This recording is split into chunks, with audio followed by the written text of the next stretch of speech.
నమస్తే. Welcome to Suman TV. కాళ్ళల్లో ఉబ్బిన నరాలు, ఎక్కువసేపు నిలబడలేకపోవటం, పెయిన్ ఎక్కువగా రావటం, అలాగే కాళ్ళు ఉబ్బిపోవడం ఇవన్నీ చాలా సాధారణ సమస్యలుగా తీసుకుంటూ ఉంటారు. కానీ ఇవే సిమ్టమ్స్ మనకి వెరికోస్ వెయిన్స్ లేదా వీనస్ డిసీజ్‌గా కూడా మారే అవకాశం చాలా వరకు ఉంటాయి. అయితే ఇటువంటి సమస్య ఉండేటప్పుడు సంప్రదాయ చికిత్సలతో కంపేర్ చేసేటప్పుడు ఇప్పుడు లేటెస్ట్‌గా మనకు ఆధునికంగా అందుబాటులోకి వచ్చినటువంటి టెక్నాలజీస్ మనకి ఏ రకంగా ఉపయుక్తంగా ఉంటున్నాయి?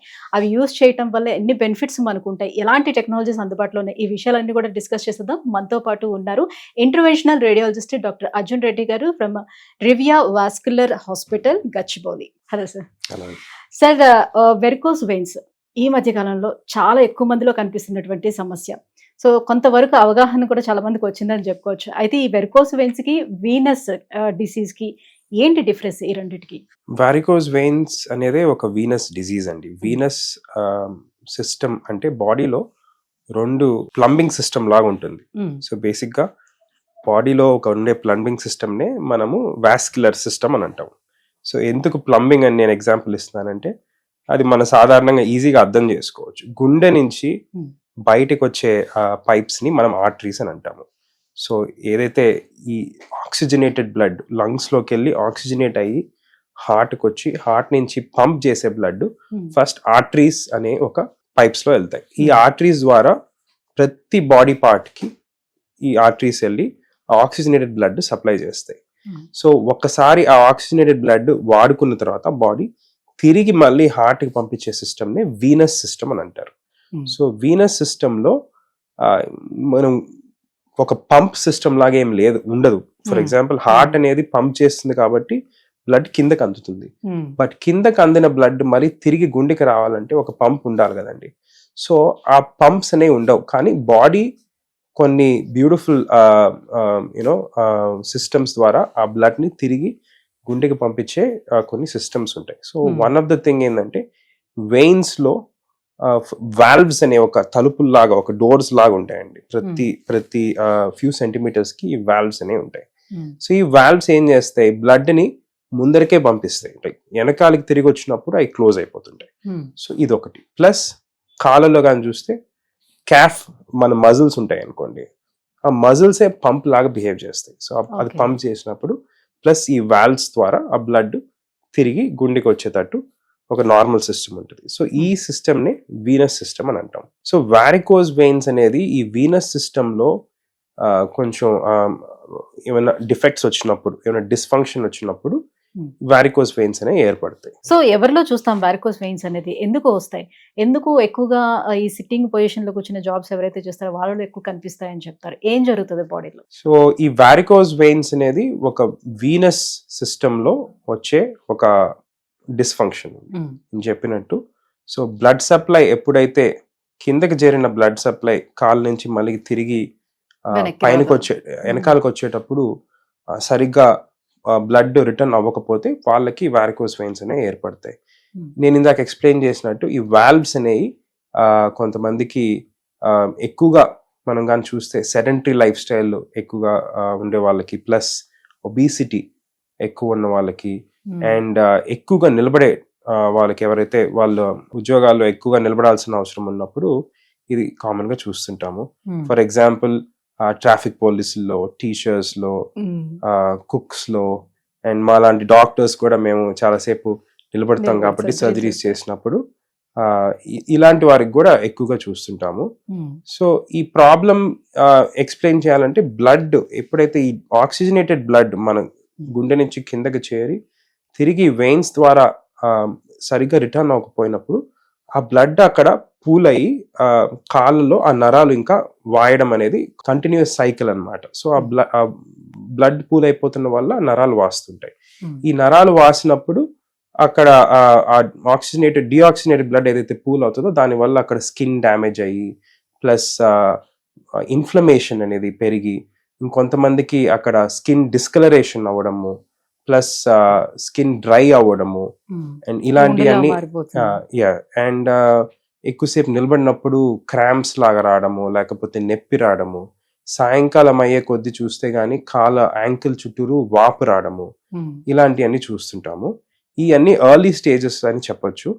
ఇంకా అడ్వాన్స్ స్టేజెస్ ఎవరైతే దీన్ని బాగా ఇగ్నోర్ చేస్తారో, దాన్ని ఒకవేళ చూపించుకొని ఏదో ఒక కరెక్ట్ మెజర్ తీసుకోకపోతే, అలాంటి వాళ్ళకి ఇంకా అడ్వాన్స్డ్ అయినప్పుడు నొప్పి అనేది ఇంకా పెరగడము, ప్లస్ బ్లడ్ క్లాట్ అవ్వడము, ఇంకొంతమందికి ఎక్స్ట్రీమ్ సిచ్యువేషన్స్ లో అక్కడ పుండ్లు వచ్చి ఆ పుండ్లు మానకుండా ఉండడం అనేది కూడా మనం చూస్తుంటాం. ఇప్పుడు పొత్తి కడుపులో ఉండేటువంటి వెయిన్స్ కావచ్చు, పెల్విస్ లో ఉండేటువంటి వెయిన్స్, ఇవి కూడా వెరికోస్ వెయిన్స్ కి దారి తీస్తాయా?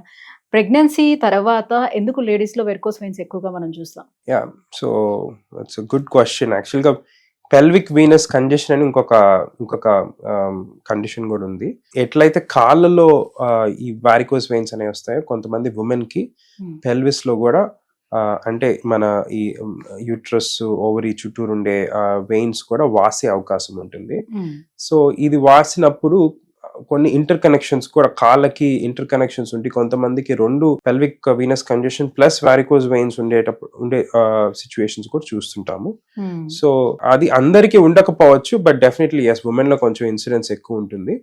అండ్ మనం డయాగ్నోస్ చేసేటప్పుడు అల్ట్రాసౌండ్ ద్వారా పెల్విస్, కొంతమందికి ఈ పెల్విక్ వీనస్ కంజెషన్ అనే ఉండే వారికి కొంతమందికి ఈ పెయిన్ అనేది ఉంటుంది. సో కడుపులో అన్ఎక్స్ప్లెయిన్ పెయిన్, ఇంకా అన్ని కారణాలు రూల్ అవుట్ చేసిన తర్వాత వేరే organic causes, for example uterus కానీ ఓవేరియన్ కాసెస్ అన్ని రూల్ అవుట్ చేసిన తర్వాత కూడా క్రానిక్ పెల్విక్ పెయిన్ అంటే కంటిన్యూస్ గా ఆన్ అండ్ ఆఫ్ ఈ కడుపులో లో గ్రేడ్ పెయిన్ ఉన్న వారికి ఈ పెల్విక్ వీనస్ కంజెషన్ అనేది మనం డయాగ్నోస్ చేయడం చూస్తుంటాము. సో ఒకవేళ డయాగ్నోస్ చేస్తే అవి రెండు కలిసి కూడా ట్రీట్ చేయాల్సిన అవసరం. ఇప్పుడు చాలా మందికి లేడీస్ లో థైస్ మీద చిన్న చిన్న వెయిన్స్ కనిపిస్తూ ఉంటాయి. సో లైక్ స్పైడర్ వెయిన్స్ అని చెప్తుంటారు కదా. సో ఈ వెరికోస్ వెయిన్స్, స్పైడర్ వెయిన్స్ ఒకటేనా? చాలా మంది అలాంటి కనిపించేటప్పుడు అదే కాస్మెటిక్ ట్రీట్మెంట్ తీసుకోవడానికి కాస్మెటాలజిస్ట్ ని అప్రోచ్ అవుతూ ఉంటారు. సో ఇది కాస్మెటాలజిస్ట్ ని అప్రోచ్ అవ్వాలా, లేకపోతే ఇంటర్వెన్షనల్ రేడియాలజిస్ట్ ని అప్రోచ్ అవ్వాలా? జనరలీ ఒక డాప్లర్ స్కాన్ చేయించుకోగలిగితే ఈ ప్రాబ్లం ఉన్నప్పుడు మనకి పెద్ద వెయిన్స్ లో ప్రాబ్లం ఉందా, లేదంటే సూపర్ఫిషియల్ వెయిన్స్ లో అనేది ఇష్యూ ఉందా అనేది తెలుసుకోగలుగుతాము. సో ఆ డాప్లర్ స్కాన్ చేయించుకున్న తర్వాత ఒకవేళ మెయిన్ లోపల ఉండే గ్రేట్ సాఫ్నస్ వెయిన్ అని అంటాము. సో స్కిన్ కింద కాళ్ళు ఇక్కడ యాంకిల్ నుంచి థై వరకు వెళ్ళే ఒక వెయిన్ ఉంటుంది. దాంట్లో కానీ ఇంకో కొన్ని వెయిన్స్ ఉంటాయి. దాంట్లో ఒకవేళ ప్రాబ్లం ఉంటే దానికి లేజర్ కానీ ఆర్ఎఫ్ఏ కానీ అవసరం ఉంటుంది. ఒకవేళ లోపల ఉండే వెయిన్స్ డాప్లర్ నార్మల్ ఉండి ఒత్తి స్కిన్ పైన ఈ చేంజెస్ కనిపిస్తే సింపుల్ స్క్లీరోథెరపీ అని ఒక చిన్న ఫోమ్ స్క్లీరోథెరపీతోనే ఆ కాస్మెటిక్ వెయిన్స్ ని మనము తీసేయగలుగుతాం. సార్ మరి డీప్ వెయిన్ థ్రాంబోసిస్ అంటే ఏంటి? సో దాన్ని ఎలా డయాగ్నోసిస్ చేసుకోగలుగుతాం? అండ్ దాని మూలంగా బాడీలో ఉన్న అదర్ ఆర్గన్స్ ఏమైనా డ్యామేజ్ అయ్యే అవకాశం ఉంటుందా? సో డీప్ వెయిన్ థ్రాంబోసిస్ అనేది కాళ్ళలో రెండు సిస్టమ్స్ ఉంటాయి, ఒక వీనస్ ఛానల్స్ ఉంటాయండి. ఒకటి సూపర్ఫిషియల్ అంటే స్కిన్ కింద ఉండే ఒక వీనస్ ఛానల్స్, ఇంకో డీప్ అంటాము. డీప్ అంటే మజిల్స్ లోపల నుంచి వచ్చే మెయిన్ పెద్ద ఛానల్స్ ఉంటాయి. సో ఎప్పుడైతే ఈ డీప్ వీన్స్ కాళ్ళలో కానీ ఒకవేళ క్లాట్స్ అక్కడ దాంట్లో ఫామ్ అయితే దాన్ని డీప్ వెయిన్ థ్రాంబోసిస్ అని అంటాము. సో ఈ డీప్ వెయిన్ థ్రాంబోసిస్ అనేది కొంతమందికి కంజెనిటల్ బ్లడ్ క్లాటింగ్ ఇష్యూస్ ఉన్నప్పుడు రావచ్చు. కొంతమందికి ఈ బ్లడ్ కంజెనిటల్ అంటే బర్త్ తో ఉన్న కండిషన్స్ లేకపోయినా కొంతమందికి ఏర్పడవచ్చు.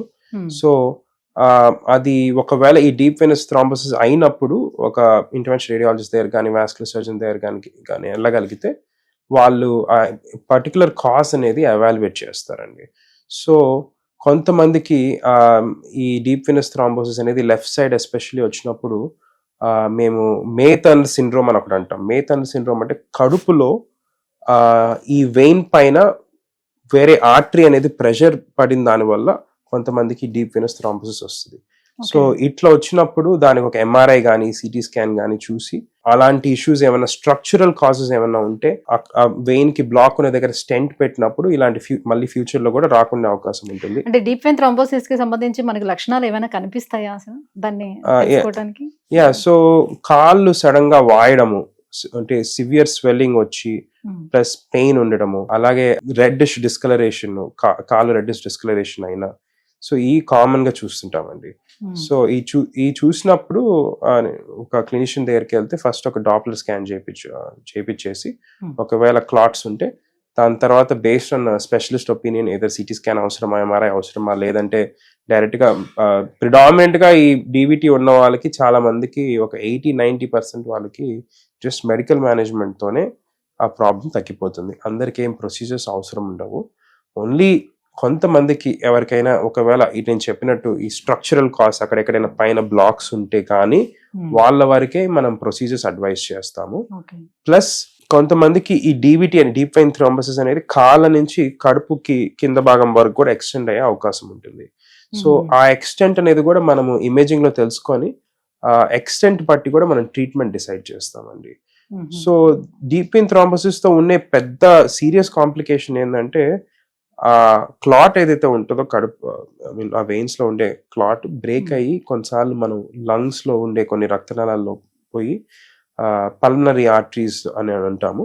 సో వాటిల్లో పోయి లాజ్ అయ్యి మనము లంగ్స్ కి వెళ్లాల్సిన బ్లడ్ బ్లాక్ అయ్యే అవకాశం ఉంటుంది. సో అది మోస్ట్ సీరియస్ కాంప్లికేషన్. సో అది అవాయిడ్ చేయడానికి మనము ఒక సిటీ కానీ ఎంఆర్ఐ చేసి ఒకవేళ ఆ క్లాట్ నేచర్ని అర్థం చేసుకొని దాన్ని బట్టి ట్రీట్మెంట్ కూడా సజెస్ట్ చేస్తాము. సో కొంతమందికి ఈ క్లాట్ డిస్లాజ్ అవ్వకుండా ఉండడానికి ఫిల్టర్స్ అని పెడతాం. సో ఈ ఫిల్టర్స్ ఏంటంటే చిన్న మెటల్ డివైజెస్, అది జస్ట్ ఆ రక్తనాళంలో పెట్టి కొన్ని 1-2 months లో మళ్ళీ తీసేస్తుంటాము. సార్, మరి వెరికోస్ వెయిన్స్ కి అందుబాటులో ఉన్నటువంటి చికిత్సా పద్ధతులు ఏంటి? లేటెస్ట్ గా ఇక్కడ రివియా హాస్పిటల్లో మనకు అందుబాటులో ఉన్నటువంటి ట్రీట్మెంట్స్ ఏంటి? సో వారికోస్ వెయిన్స్ ని ఐ థింక్ ఇప్పుడు దాదాపు అందరికి ఐడియా ఉంటుంది.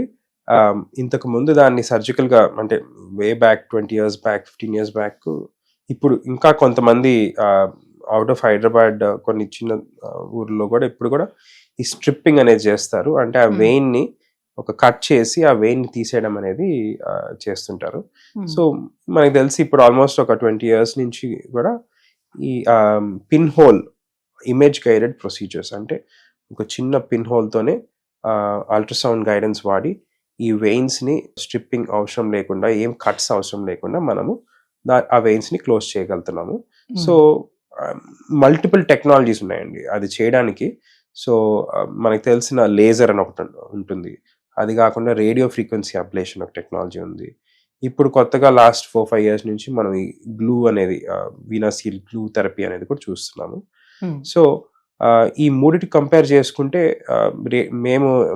మేము లేజర్స్ అనేవి చేయము మన హాస్పిటల్లో, ఎందుకంటే అండ్ ఇంటర్నేషనల్ గా కూడా లేజర్ థెరపీ అంత రికమెండెడ్ కాదు. బట్ మన ప్రజలు ఎక్కువ మంది లేజర్ అనే టర్మే ఈ టర్మ్ కి అలవాటు పడిపోయి ఉంటారు కాబట్టి మేము లేజర్ అంటాం. But we actually do radio frequency ablation. So laser అనేది ఇట్స్ ఎ మోర్ అంటే ఒక crude way of damaging the vein, అంటే మరీ హీట్ ఎక్కువ జనరేట్ అవుతుంది. సో కొంతమందికి స్కిన్ డ్యామేజ్ అవ్వడము అలాంటి అవకాశం, పక్కన నర్వ్స్ డ్యామేజ్ అవ్వడం కూడా మనం చూస్తుంటాము. బట్ కాస్ట్ ఎఫెక్టివ్నెస్ చూసుకుంటే laser is the least expensive. But technology wise radio frequency ablation అనేది ఏదైతే ఆ హీట్ వాడతామో మనం ఈ నర్వ్ ని డ్యామేజ్ చేయడానికి, ఆ హీట్ అనేది చాలా జెంటల్ గా హీట్ చేస్తుంది. సో దానివల్ల సైడ్ ఎఫెక్ట్స్ కానీ, పక్కన నర్వ్స్ డ్యామేజ్ అవ్వడం కానీ ఇలాంటివన్నీ మనం తక్కువ చూస్తుంటాము. సో ఈ హీట్ బేస్డ్ థెరపీస్ కాకుండా లేటెస్ట్ గా నేను చెప్పినట్టు ఈ వీనసీల్ గ్లూ థెరపీ, గ్లూ అంటే ఒక బయో కంపాటబుల్ గమ్ లాగా అనుకోండి. సో దీన్ని మనము ఈ వారికోస్ ఏదైతే డ్యామేజ్ వెయిన్స్ ఉంటాయో దాని లోపలికి ఒక పిన్ హోల్ తో ఎంటర్ అయ్యి ఒక కెథీటర్ ఉంటుంది. ఆ గ్లూ ద్వారా మనం ఒక minute quantities of glue inject చేసి అక్కడ ప్రెషర్ వేసినప్పుడు ఆ వెయిన్ అతుక్కోబోయి అవి పర్మనెంట్ గా క్లోజ్ అవుతుంది. స్టడీస్ లో కానీ చూస్తే గ్లూ వాడినప్పుడు హైయెస్ట్ రేట్ ఆఫ్ క్లోజర్స్ అంటే లాంగ్ టర్మ్ క్లోజర్స్ కూడా చూస్తుంటాం. గ్లూ ట్రీట్మెంట్ కానివ్వండి, ఆర్ఎఫ్ఏ ట్రీట్మెంట్ కానివ్వండి, ఈ రెండు చేసేటప్పుడు రక్త ప్రసరణపై, రక్తనాళాల్లో రక్త ప్రసరణపై ఎటువంటి ఎఫెక్ట్ అనేది పడదా? తర్వాత మళ్ళీ కూడా రావడానికి ఎంతవరకు ఛాన్స్ ఉంటుంది? ఈ రెండు ఒక సింగిల్ టైం క్లోజ్ చేసిన తర్వాత రికరెన్స్ అనేది మనం అరౌండ్ 5% చూస్తుంటాము. సో బ్లడ్ వెజల్స్ పైన పర్మనెంట్ గా ఏమి డ్యామేజ్ అయ్యే అవకాశం ఉండదు, ఎందుకంటే మనము ఎక్కడైతే ఈ ట్రీట్మెంట్ చేస్తున్నామో అదంతా ఇమేజ్ గైడెన్స్ లోనే చేస్తాము. సో డ్యామేజ్ అయిన వెయిన్ వరకే మనం క్లోజ్ చేస్తాము. లోపల ఉండే ఈ డీప్ వెయిన్స్ అన్నిటిని మనము టచ్ చేయకుండా just abnormal great saphenous vein అని అంటాము, దాని వరకు క్లోజ్ చేసేసి మిగతా సిస్టమ్ టచ్ చేయం కాబట్టి దీని వల్ల వచ్చే కాంప్లికేషన్స్ కానీ చూస్తే వెరీ రేర్ కాంప్లికేషన్స్ ఉంటాయండి. సార్ ట్రీట్మెంట్ తర్వాత వాళ్ళు తీసుకోవాల్సినటువంటి ప్రికాషన్స్ ఏమైనా ఉంటుందా? ఇది కేవలం డే కేర్ ప్రొసీజర్ మాత్రమేనా? హాస్పిటల్లో అడ్మిట్ అవ్వాల్సిన నెసెసిటీ ఉండదా? ఇది డే కేర్ ప్రొసీజర్ కిందే చేస్తామండి. సో మాక్సిమం మేము we don't admit the patient over night ఈ ప్రొసీజర్స్కి. సో ఈ ప్రొసీజర్ అయిన తర్వాత కంప్రెషన్ బ్యాండేజెస్ వేస్తాము కాళ్ళకి. సో ఆ కంప్రెషన్ బ్యాండేజెస్ అరౌండ్ 1 వీక్ వరకు పెట్టే ఇది చేస్తాము. ఆ కంప్రెషన్ బ్యాండేజెస్ తీసేసిన తర్వాత కూడా స్టాకింగ్స్ ఒక 1 to 4 months వరకు కంపల్సరీ స్టాకింగ్స్ కూడా రికమెండ్ చేస్తామండి. Thank you sir, thank you so much. So varicose veins రావడానికి రీజన్స్ అండ్ రివ్యా వాస్కులర్ సెంటర్లోనే అవైలబుల్ ఉన్నటువంటి ఈ ట్రీట్మెంట్స్ విధానాల గురించి కూడా ఎక్స్ప్లెయిన్ చేసినందుకు thank you so much. So years చూస్తున్నారు కదా, వెరికోస్ వెయిన్స్ లేకపోతే వీనస్ అల్సర్స్ ఇలాంటివి వచ్చేటప్పుడు ఎవరు కూడా నెగ్లెక్ట్ చేయొద్దు. సో నార్మల్గా తీసుకున్న సాధారణ సమస్య అని తీసుకున్నట్లయితే అవి అల్సర్స్ కింద ఫామ్ అవుతూ ఉంటాయి. అదర్ ఆర్గాన్స్ కూడా డ్యామేజ్ చేసే అవకాశం ఉంటుంది కాబట్టి ఎవరు కూడా ఈ విషయంలో నెగ్లెక్ట్ చేయొద్దు. సో ఎవరైనా ఈ వెరికోస్ వెయిన్స్ సమస్యతో బాధపడుతున్నట్లయితే కింద స్క్రోల్ అవుతున్న నెంబర్లకి కాల్ చేయండి. ఒకసారి రివియా వాస్కులర్ సెంటర్ని అప్రోచ్ అవ్వండి. Thank you.